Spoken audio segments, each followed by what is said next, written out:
Tá muid cinlín cracú sin mar chéine nach bhfuil. Christ, tá mo crackhead darling.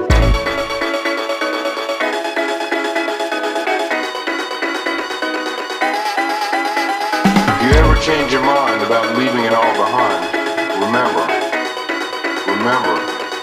no geography.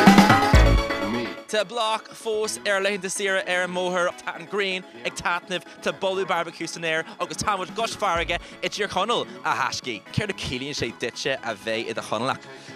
Tá mo chuid mód wedi míal. Denú dóid sú chundéis seo, denú dhéanú rudú bíteid. Tás anlinge anlinge so bhín anling ceirú leat so even ar reintas tí go dtí shopas na ninge ceirú.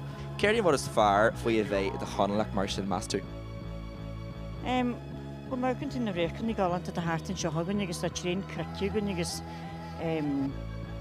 tá náige go dtíú agus tan méid gláasta go léir. Well, just an shot am cheese and shot Marble Hull was then tra into Tawak to doing so Roddy tra anyway August Kamaila Shin Bejer na slave to heart and shaw. Interesting Ross Céir as é an rud is fearr faoi tír chonal.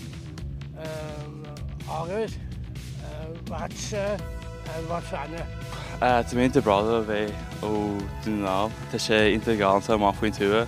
Sínam sa na hnaín gortathce tá na jazz a gonn seo a hanna intercardual tá gannaí heile agus a hanrad chlósáilte, siapaí, bars, Ostan a hanrad mar yeah. Right, Damien, tá cónaíart sin seo céir is maith leat a faoine.